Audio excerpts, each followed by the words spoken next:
Hi, I'm Alian, and I'm once again experimenting with microalgae. Today, I'm making some plans for the end of my experiment.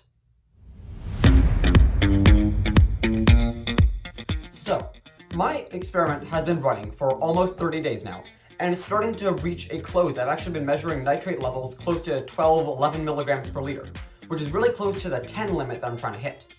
So now I need to start planning for what I'm going to do at the end of the experiment. And one of those things is to measure the biomass of the algae in my bioreactors. Now, when I say biomass, what I mean is dry weight biomass. In other words, if I took all the algae in my bioreactors and got rid of all the water, it was completely dry, how much biomass of algae will be left? And this number is directly related to the number of cells that were in the tank at the end of the experiment, which can just give me a control for how much algae has grown in the bioreactors over the course of time. What I did this week was figure out the first part of that biomass collection process.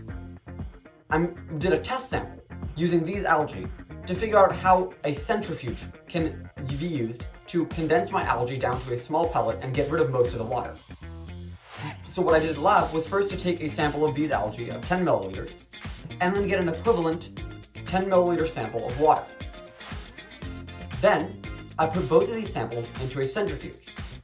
A centrifuge is just a machine that spins really quickly to simulate the effects of gravity and increase the G-force on the tubes, which causes everything to settle as if gravity were pushing really hard on it. I loaded up the centrifuge and set the timers and the RPM, the rotations per minute that I wanted, and then I let it sit for 10 minutes. After it was done, I opened up the hood and I saw that the algae had condensed in some capacity to the bottom. It hadn't condensed entirely, but it was definitely getting there. And in my actual experiment, I'm going to put it in the centrifuge for longer so that I can make sure that all the algae gets condensed. After the centrifuge is done, the next step of biomass collection would be to pour it out onto a filter to get rid of some more water, and then put that filter into an oven where I can dry it and then collect that dry weight biomass.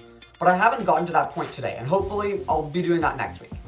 But for now, I've got the centrifuge all lined up, and that's really good for the first part of this dry weight biomass collection process, especially since my experiment is getting really close to being finished. But that's all for this week. And next week, hopefully I'll be finishing up this biomass collection process. And if you want to see that, subscribe down below, and I'll see you in the next one.